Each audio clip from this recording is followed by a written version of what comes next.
semua Tuhan, untuk duduk diam dalam hadirat Yesus. Bukan hanya menikmati setiap hadirat Tuhan, tapi kami siap untuk mau menghidupi setiap hadirat-Mu Tuhan Yesus. Dan kami percaya Tuhan memberikan kelegaan buat kami. Terima kasih, terima kasih. Di dalam nama Tuhan Yesus, pakai hamba-Mu yang sangat terbatas ini untuk menyampaikan isi hati. Haleluya, amin.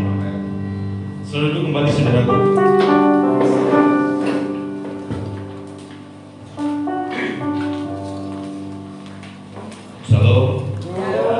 Selamat pagi. Mari belajar dari Lukas 7 ayat 1 sampai ayat yang ke-10. Saya memberikan tema hari ini adalah apakah kita layak ditolong? Coba tengok kanan kirimu sebelum kau membaca kitab saudara. Lihat wajah-wajahnya dan katakan apakah kita layak ditolong seperti itu.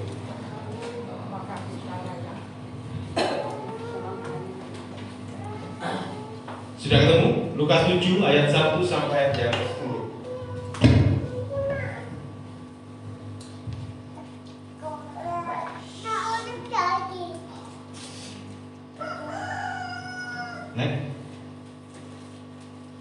Kita baca bersama-sama di ayat 6-nya, di Lukas 7 ayat 4. 1, 2, 3. Mereka datang kepada Yesus dan dengan syarat mereka meminta pertolongannya. Katanya, ia layak engkau tolong. Ini adalah perkataan tua-tua Yahudi ketika dia menghadap Tuhan, ketika seorang bawahannya perwira Kapernaum ini sedang sakit. Nah, saudaraku, kita belajar hari ini bagaimana seorang perwira. Kalau perwira itu sekarang ini ada pangkatnya kapten ke atas seperti itu ya. Jadi perwira itu kapten atau sekarang ini bisa dikatakan kalau di tentara itu dan ramil atau kapolsek karena pangkatnya kapten seperti itu. Nah, saudara, seorang perwira ini dia punya bawahan dan sedang sakit keras dan hampir mati. Dia menyuruh seorang tua-tua untuk datang ke sana untuk menghadap Tuhan Yesus. Sebelum ini kejadian ini, latar belakangnya Tuhan Yesus memberikan pengajaran sebelum di tanah Kapernaum, saudara ya, dia memberikan pengajaran tentang hal menghakimi, ya saudara ya, di pasal yang ke-6 tentang hal menghakimi dan dua macam dasar sebelum dia masuk tanah Kapernaum. Nah, tentang hal menghakimi ini orang-orang bagaimana dia tahu bahwa dia mengajarkan bahwa jangan sampai menghakimi orang lain seperti itu. Karena apa? Karena penghakiman yang diberikan kepada orang itu akan menimpa pada kita juga. Nah, saudaraku, mari belajar hari ini ketika dia masuk ke Kapernaum ada seorang hamba yang sangat dikasih seorang perwira. Bagaimana seorang Tuhan mengasihi pada seorang hambanya. Saudara masih beberapa tahun yang lalu, beberapa kali saya berulang-ulang sekali menjelaskan bagaimana seorang hamba dan seorang budak. Seorang budak apa saudaraku? Dia tidak punya hak atas hidupnya. Tetapi seorang hamba dia punya hak, dia punya gaji, dia punya hak atas hidupnya. Dia bisa menuntut kepada tuannya. Nah, di seorang hamba ini sedang sakit keras dan seorang perwira itu sangat mengasihaninya. Kita nggak tahu hambanya ini apa, hamba laki-laki atau perempuan, semuanya adalah seorang hamba yang sakit keras. Nah, saudaraku, perwira ini dia begitu mengasihi Tuhan, sekalipun dia seorang Romawi yang belum mengenal Tuhan.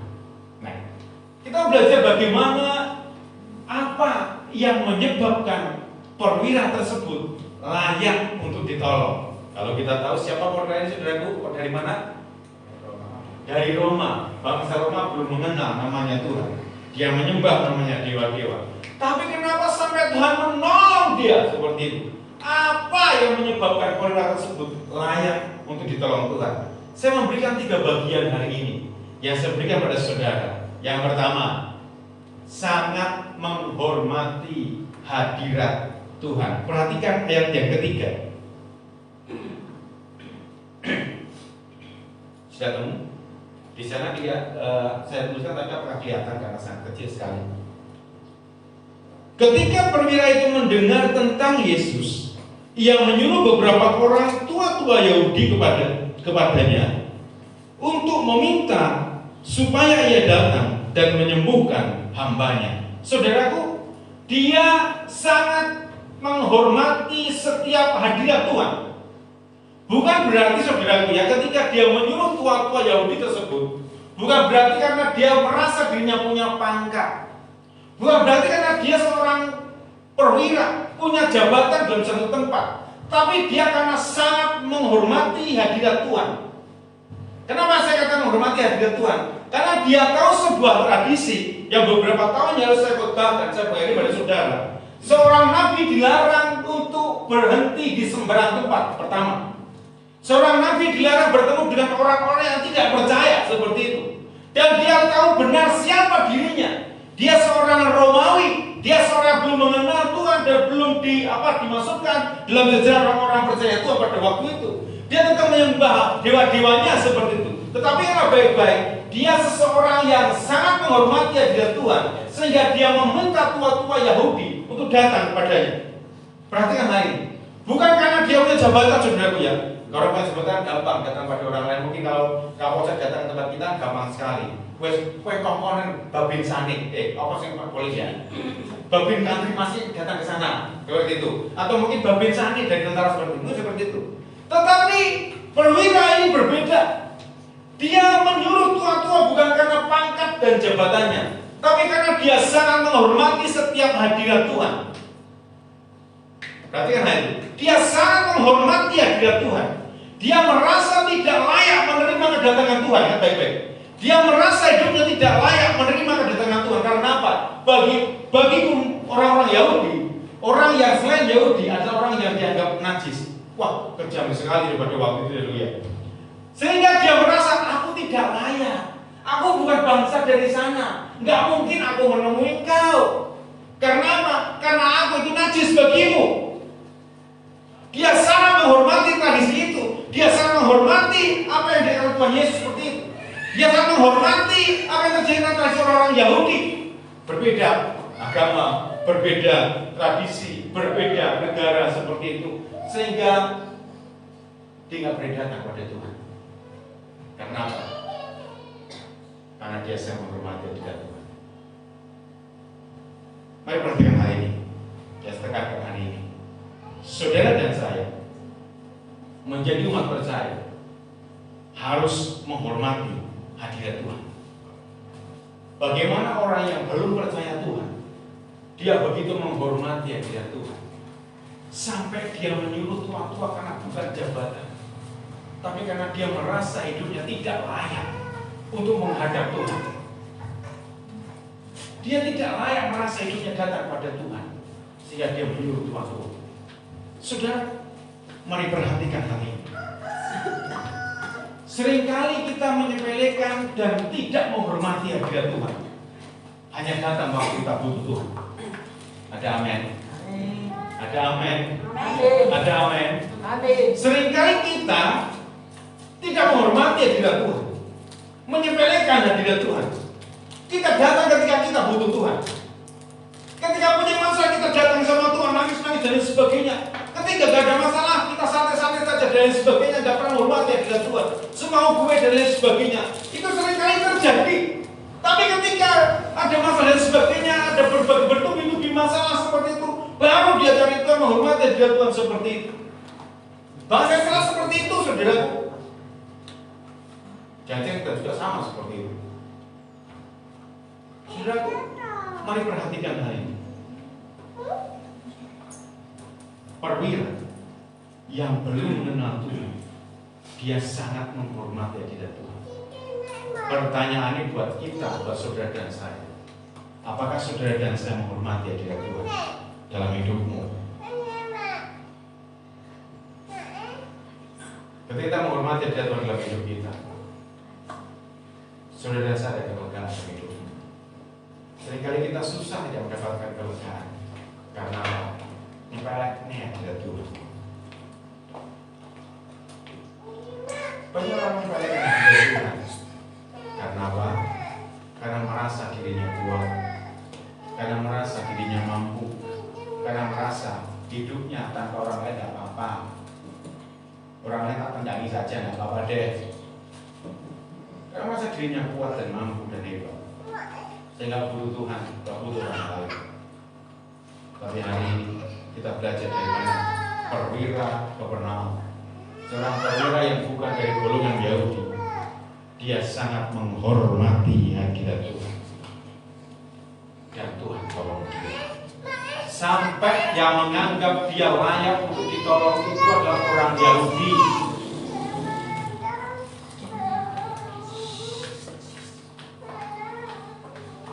Sudah. Sampai yang mengatakan dia layak untuk ditolong adalah apa, saudara? Orang Yahudi, tua-tua Yahudi. Ini menunjukkan bagaimana dia sangat menghormati orang Yahudi juga. Mari belajar hari ini. Saudara dan saya hormati hadirat Tuhan. Bukan hanya menghormati, tapi hidupi hadirat Tuhan.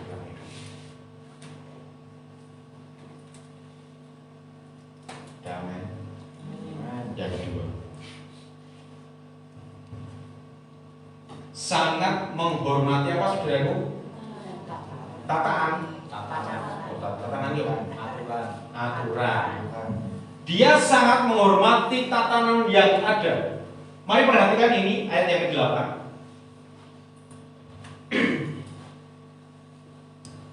Sudah temu? Sebab aku sendiri seorang bawahan. Karena seorang perwira jatuhnya ada pangkatnya lebih tinggi, letnan dan lain sebagainya, sampai jenderal seperti itu ya. Sebab aku sendiri seorang bawahan, dan di bawahku ada pula prajurit. Jika aku berkata pada salah seorang prajurit itu, pergi, maka ia pergi. Dan kepada seorang lagi datang, maka ia pun datang. Kepada hambaku atau kepada hambaku, kerjakan ini, maka ia mengerjakan. Saudaraku, dia sangat mengerti sebuah tatanan atau aturan. Aturan atau tatanan diberikan kepada kita itu bukan untuk dilanggar, tapi untuk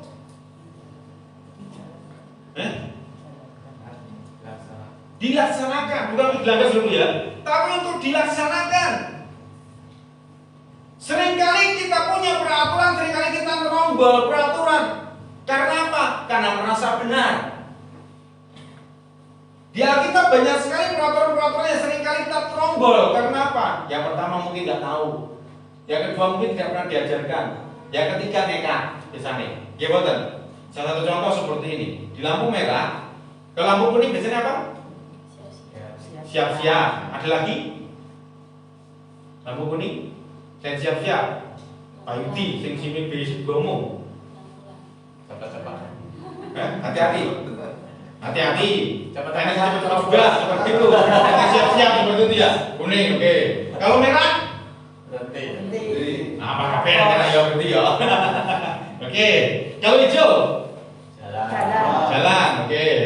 Merah, kuning, hijau. Nah, saudaraku, ketika kita naik motor, naik mobil dan lain sebagainya, ketika lampu merah langsung terobos dulu. Berarti menunjukkan apa? Sudah tahu peraturan tadi ya? Sudah ya? Kalau merah apa? Berhenti. Ketika lampu merah berarti kita harus berhenti ya? Seringkali kita terobos karena apa? Kesusu biasanya. Selang doyak lah seperti itu. Mungkin ada orang bilang kan beda, ada orang sakit seperti itu, atau orang mati dan sebagainya. Sering kita terobos ke sana karena apa? Kesusu cepat. Terkadang banyak orang yang tidak tahu lampu merah berhenti. Kenapa? Tidak ada yang mengajarkan. Tetapi ada orang yang tahu lampu merah berhenti, tetap terobos. Kenapa? Nekat. Banyak orang anak Tuhan seperti itu, dia tahu sebuah peraturan tapi dia nekat. Next sekarang gambar yang sudah saya berikan hari ini. Gambar siapa? Gambarku Dewi. Penundukan diri itu sangat susah. Ya betul. Penundukan diri itu sangat susah. Karena arti dari penundukan itu adalah dipaksa untuk tunduk. Tunduk di bawah peraturan, berarti saudara dan saya dipaksa untuk tunduk pada peraturan. Sebelum kita nggak suka, nggak suka tetap dilaksanakan. Karena apa? Nah, karena kita harus tunduk pada peraturan, perundang-undangan dan sebagainya. Penundukan itu memang susah, tapi saudara dan saya harus dipaksa untuk tunduk. Hai istri-istri, tanduklah suamimu, seperti itu ya. Beda? Beda ya? Oh beda. Hai istri, tunduklah pada suamimu. Terkadang saya juga malas, jengkel ke, nganyel ke suamiku ki. Wegah aku tunduk, kowe nganyel ke seperti itu. Tapi ketika sudah berkata kita harus tunduk karena apa? Karena dipaksa untuk tunduk. Gak enak, memang gak enak. Karena arti sebuah penundukan adalah dipaksa untuk tunduk. Tapi balasannya kita kan bukan hanya itu tunduk, saudara ya. Hei suami-suami, cekiklah istrimu. Enggak ya? Apa ini? Ini mah konseling pernikahan ini. Hei suami-suami, hormatilah istrimu untuk menghormati hak asasinya, menghormati hidupnya, menghormati apa yang dilakukannya seperti itu. Saudaraku, mari perhatikan lagi, naik ke atas lagi multimedia. Penundukan diri memang gak enak, saudara. Tetapi yang baik-baik, karena dipaksa tunduk, itu orang-orang yang tahu sebuah tatanan yang ada. Tatanan dalam pemerintahan sangat dipahami oleh perwira ini. Karena apa? Dia berkata, saya seorang perwira, di atasku ada atasan lagi, dan ada atasan lagi. Di bawahku ada prajurit, bahkan ada membantu dan hambaku dan budakku seperti itu. Kalau dia berkata kepada para prajurit, maju maka semakin maju, mundur semakin mundur. Dan di atas peraturan pemerintah dan peraturan dalam agama Yahudi pun dia tahu. Dia tidak pernah paksa kehendak Tuhan. Karena apa? Karena dia tahu peraturan. Ingat baik-baik. Ketika dia kirimkan tua-tua tersebut, please, tolong sampaikan ke Tuhan Yesus untuk menyembuhkan hamba-Mu. Dia berkata seperti itu. Tidak pernah berkata seperti ini. Please, paksa dia untuk datang ke sini, untuk sujud di kakiku, untuk menyembuhkan hamba-Mu. Tapi dia suruh tua-tua tersebut. Kenapa? Karena dia tahu tatanan. Kalau dia datang ke rumahku, puji Tuhan, tidak apa-apa, karena aku merasa tidak layak. Karena aku dianggap najis oleh bangsa tersebut. Aku tidak layak oleh bangsa tersebut. Please, mau datang, ya puji Tuhan, terima kasih Tuhan. Kalau enggak juga enggak apa-apa, oke lah seperti itu. Dia sangat menghormati tatanan yang ada. Dia tahu hal yang seperti itu. Dia tahu peraturan-peraturan orang Yahudi itu seperti apa, sehingga dia kirimkan orang-orang Yahudi, kirimkan tua-tua Yahudi. Untuk apa? Untuk ngomong dengan Tuhan Yesus. Please. Dan tua-tua Yahudi berkata apa? Dia layak untuk ditolong. Bagaimana dengan kita? Judul tadi apa? Apakah kita layak ditolong? Yang pertama tadi apa, saudaraku? Sangat apa? Sangat menghormati hadirat Tuhan. Yang kedua, menghormati sebuah tatanan. Ingat baik-baik. Seringkali kita lupa bahwa dalam hidup kita ada tatanan atau aturan yang harus kita taati dalam pemerintahan, dalam masyarakat, dalam gereja. Semuanya ada tatanan, ada peraturan. Setiap gereja A ada aturan, gereja B ada aturan. Berbeda-beda semuanya demi kemajuan. Dalam pemerintahan kita juga sama, ada peraturan RT, RW, dusun dan lain sebagainya. Dalam pemerintah juga sama, mungkin kecamatan sampai kabupaten sampai provinsi sampai pusat, ada peraturan yang harus kita taati semuanya. Kita juga hidup harus mentaati sebuah peraturan seperti itu.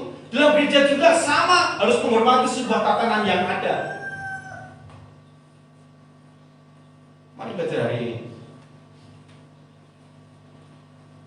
Seorang perwira sampai orang Yahudi berkata, dia layak untuk ditolong karena dia menghormati sebuah tatanan, sebuah peraturan yang ada.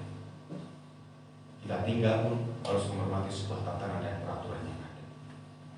Ada amin. Mari hormati setiap apa yang ada di tempat ini, di masyarakat tempat ini, di negara kita. Sekarang ini sedang booming, jangan vaksin karena gini seperti itu. Karena kita tahu bahwa ya, pemerintah lakukan hal yang terbaik buat masyarakat. Jika ada jadwal vaksin saja. Karena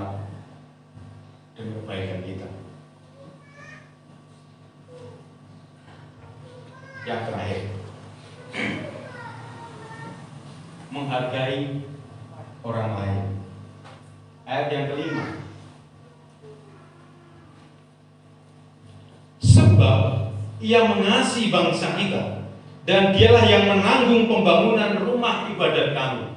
Saudaraku, kalau seseorang yang berjasa, apalagi membangunkan sebuah rumah ibadat, dia akan dikenang terus.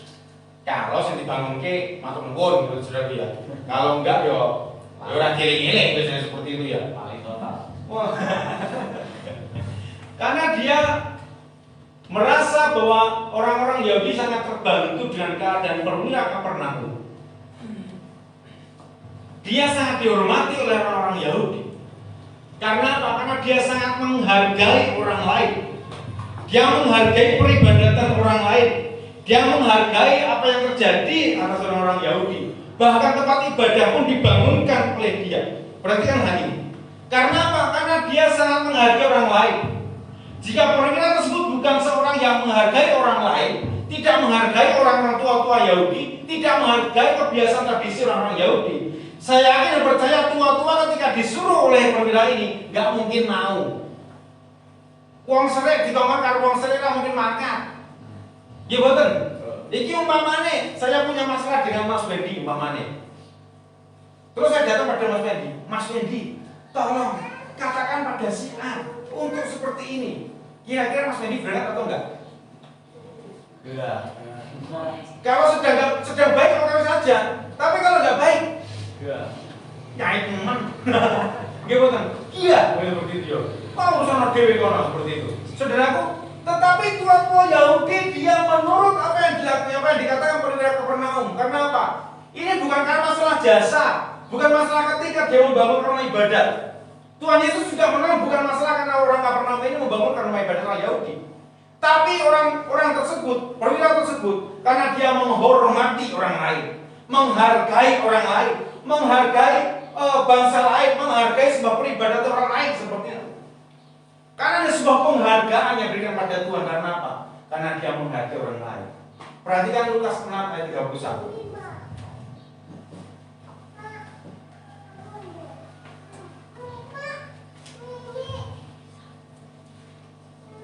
Lukas 6 ayat 31. Dan sebagaimana kamu kehendaki supaya orang berbuat kepadamu, perbuatlah juga demikian kepada mereka. Berarti ada timbal balik.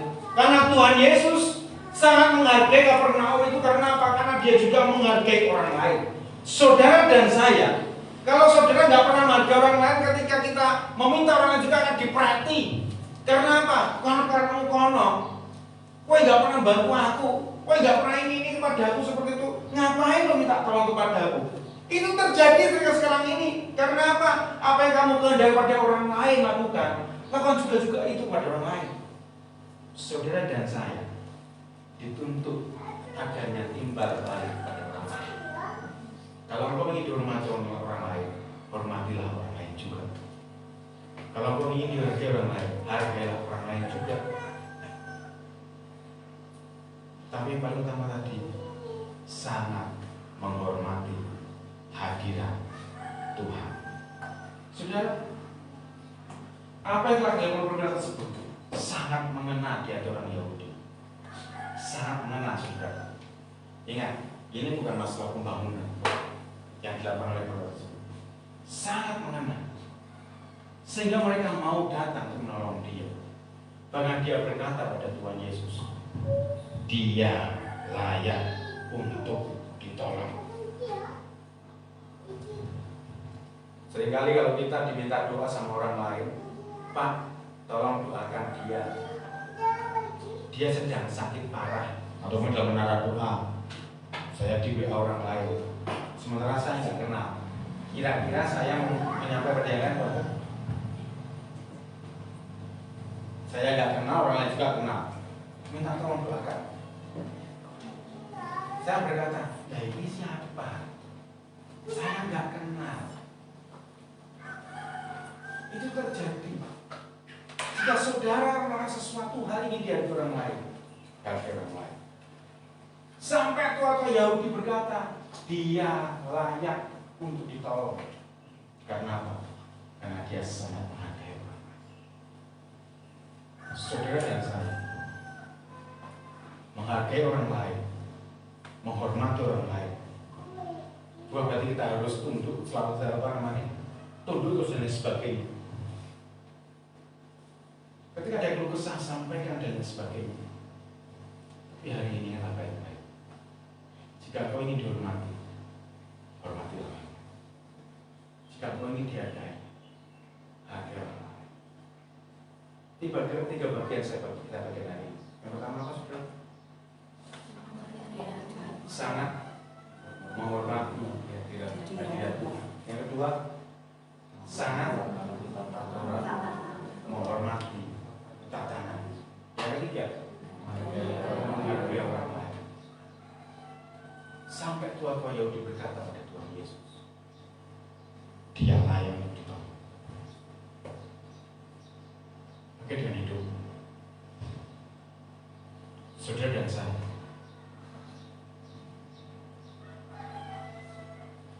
ada sesuatu hal yang mungkin menyebabkan kita kecewa dan sebagainya. Apakah orang lain berkata kepada yang lain, dia butuh pertolongan?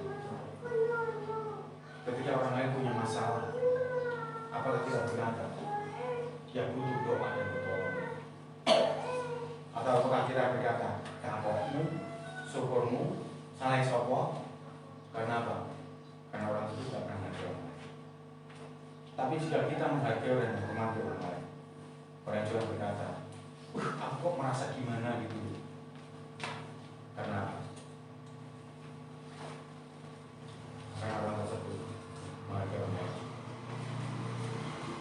Tiga bagian sama tiga. Paling penting dalam hidup, sangat menghormati hadirat Tuhan, sangat menghormati sebuah tatanan, dan menghargai orang lain. Itu penting dalam hidup, supaya Tuhan menolong. Ada amin? Amin. Coba katakan dalam hatimu, Tuhan, apakah aku layak untuk ditolong? Apakah saya sangat menghormati Tuhan? Apakah saya sangat menghormati hadirat Tuhan? Apakah saya sangat menghormati tatanan yang ada, baik pemerintahan, baik masyarakat, baik gereja? Apakah saya menghargai orang lain? Apakah saya menghargai sebuah keputusan ini dan itu dari orang lain? Apakah ada penundukan dalam hidup? Penundukan memang gak enak, karena penundukan dipaksa untuk tunduk. Dipaksa untuk tunduk dalam pemerintahan dan peraturan yang ada. Tapi ingatlah baik-baik dalam hidup, sangat menghormati hadirat Tuhan, sangat menghormati tatanan yang ada, dan menghargai orang lain. Sehingga kita perwira tersebut pertolongan. Tua Yahudi berkata, Dia layak untuk ditolong. Ambil pernah sejenak. Dalam hati mengatakan, apakah aku layak untuk ditolong Tuhan? Tuhan selalu menolong.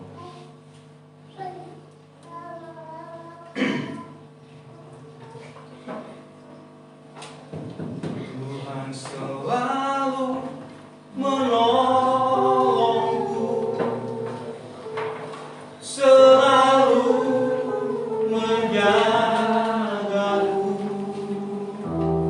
sehelai di rambutku tak akan terjatuh tanpa seizin-Mu. Tuhan selalu menolongku, selalu menjagaku,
selidiki hatimu. Katakan dalam hatimu, Tuhan, apakah aku sudah menghormati hadirat-Mu? Apakah aku sudah menghidupi hadirat-Mu? Apakah aku sudah menghargai tatanan yang ada, menghargai tatanan yang ada, peraturan yang ada, baik pemerintahan, baik masyarakat, baik gereja? Tuhan, saya tahu bahwa penundukan itu sangat sakit, tidak enak, karena dipaksa untuk tunduk, baik dalam keluarga, baik dalam pemerintah, bahkan dalam gereja pun kita dipaksa untuk tunduk dalam sebuah peraturan.